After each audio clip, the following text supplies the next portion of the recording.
नमस्कार दोस्तों, आज हम एक नए वीडियो के साथ आपके सामने उपस्थित हैं। तो ज़्यादा देर करते हुए ना कहानी सुनते हैं। दान में प्राप्त एक बछड़े को एक ब्राह्मण ने बड़े ही ममत्व के साथ पाला पोसा और उसका नाम नंदी विशाल रखा। कुछ ही दिनों में वह बछड़ा एक बलिष्ठ बैल बन गया। नंदी विशाल बलिष्ठ ही नहीं, एक बुद्धिमान और स्वाभिभक्त बैल था।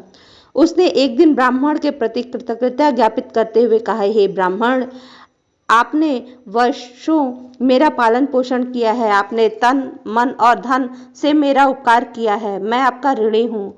अतः आपके उपकार के बदले मैं आपको प्रचुर धन लाभ के लिए सहायता करना चाहता हूँ और एक युक्ति सुझाता हूँ कि चूंकि मेरे जैसे बलिष्ठ बैल इस संसार में अन्यत्र कहीं नहीं है, इसलिए हाट जाकर आप 1000 स्वर्ण मुद्राओं का सट्टा लगाएं और आपका बैल 100 बड़ी बड़ी गाड़ियों का बोझ इकट्ठा खींच सकता है।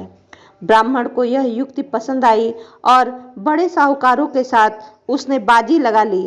पूरी तैयारी के साथ जैसे ही नंदी विशाल ने 100 भरी गाड़ियों को खींचने की भंगिमा भी बनाई, ब्राह्मण ने तभी नंदी विशाल को गाली देते हुए कहा, दुष्ट, खींच खींच इन गाड़ियों को फटाफट। नंदी को ब्राह्मण की भाषा पसंद नहीं आई। वह रुष्ट होकर वही जमीन पर बैठ गया। फिर ब्राह्मण ने हजारों युक्तियां उसे उठाने के लिए लगाई, मगर वह टस से मस न हुआ। साहूकारों ने ब्राह्मण का अच्छा मजाक बनाया और उससे उसकी 1000 स्वर्ण मुद्राएं भी वापस ले लीं।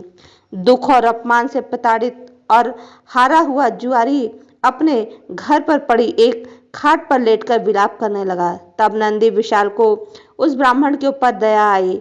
वह उसके पास गया और पूछा, हे ब्राह्मण, क्या मैं आपके घर पर कभी भी किसी चीज का कोई नुकसान कराया है या कोई दुष्टता या धृष्टता की है? ब्राह्मण ने जब नहीं में सिर हिलाया तो उसने पूछा, क्यों? आपने मुझे सभी के सामने भरे बाजार में दुष्ट कहकर पुकारा था। ब्राह्मण को तब अपनी मूर्खता का ज्ञान हो गया।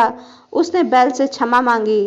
तब नंदी ने ब्राह्मण को 2000 स्वर्ण मुद्राओं का सट्टा लगाने को कहा।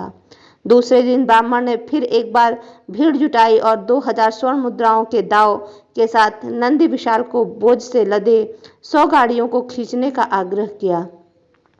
बलिष्ठ नंदी विशाल ने तब पलक झपकाते ही उन सारी गाड़ियों को बड़ी आसानी से खींचकर वह दूर ले गया। इस तरह ब्राह्मण ने 2000 स्वर्ण मुद्राओं को प्राप्त किया। धन्यवाद दोस्तों। यह आपको कहानी अच्छी लगी हो तो प्लीज़ इसे लाइक, शेयर, सब्सक्राइब करना ना भूलें।